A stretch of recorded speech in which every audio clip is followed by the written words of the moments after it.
कार्तिक मास कथा। नैमिषारण्य तीर्थ में सूत जी ऋषियों से कहने लगे कि अब मोक्ष को देने वाले व्रतों में उत्तम एकादशी के व्रत का महात्म्य सुनो। एकादशी तिथि चाहे कृष्ण पक्ष की हो या शुक्ल पक्ष की, अन्न नहीं खाना चाहिए। एकादशी के दिन खाया हुआ अन्न पाप भक्षण के समान है। एकादशी का व्रत माता के समान व्रती की रक्षा करता है।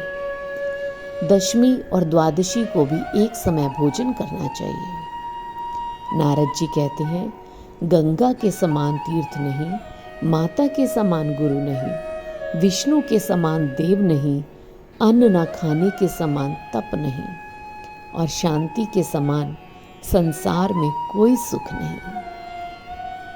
सत्य के समान ज्योत नहीं, कार्तिक के समान मास नहीं, ज्ञान के समान लाभ नहीं, और एकादशी के समान व्रत नहीं। व्रत करने वाला प्रातःकाल उठकर भगवान का पूजन करे, पुराणों की कथा सुने, रात्रि को जागरण करे। हे राजन, अब मैं एक इतिहास कहता हूँ, सुनो। नर्मदा के तट पर अत्यंत शोभायमान गालव ऋषि का आश्रम था। भद्रशील नाम का विष्णु का परम भक्त उसका एक पुत्र भी था।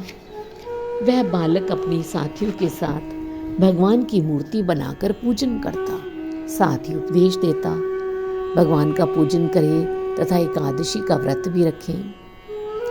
उपदेश सुनकर बालक भी वैसा ही किया करते थे। पुत्र के चरित्र को देखकर गालव ऋषि ने पूछा, हे भद्रशील, तुम हर समय भगवान विष्णु की पूजा अर्चना में लगे रहते हो, सो यह उपदेश तुमको किसने दिया? भद्रशील बोला, पिताजी, मैं आपको पूर्व जन्म का वृतांत सुनाता हूँ।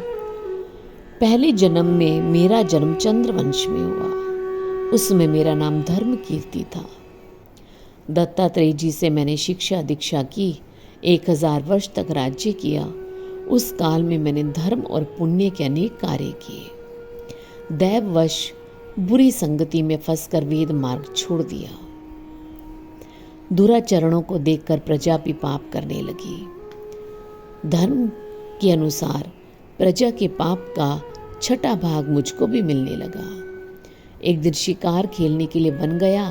भूखा प्यासा, खाने पीने को कुछ मिला नहीं। भटकता हुआ नर्मदा के किनारे पर जा पहुंचा। एकादशी का व्रत होने के कारण वहां एकत्रित वैष्णव भगवान का भजन कीर्तन कर रहे थे। थका हारा प्यासा मैं भी रात भर वहीं पड़ा रहा। प्रातः होते ही भूख प्यास से प्राण निकल गए। यमराज के दूत आए, पापी समझकर ले गए। यमराज ने लेखा जोखा देखा तो चित्रगुप्त ने विचार करके कहा, यद्यपि तो महान पापी, लेकिन एकादशी को व्रत किया, उसी से इसके प्राण निकले तो समस्त पाप नष्ट हो गए। यह सुनते ही यमराज तत्काल अपने सिंहासन से उठ खड़े हुए और हाथ जोड़कर नमस्कार करते हुए बोले कि हमसे बड़ी भूल हुई। फिर अपने दूतों को धिक्कारते हुए कहा कि जो व्यक्ति भगवान के नाम का स्मरण करता है, कथा सुनता है, उसे कभी हमारे पास मत लाया करो। जिसने अनजाने में भी एकादशी का व्रत किया, उसके समस्त पाप नष्ट हो जाते हैं। हमारे पास आने की आवश्यकता ही नहीं पड़ती। इसके बाद यमराज ने मेरा पूजन किया। सुंदर विमान में बैठाकर विष्णु लोक को भेजा। हजारों वर्ष इंद्रलोक और विष्णु लोक में रहने के बाद फिर मैंने यहाँ जन्म लिया। कोई इस कथा को सुनता है, सुनाता है, और इसके समस्त पाप समूह नष्ट हो जाते हैं। ये है कार्तिक कथा।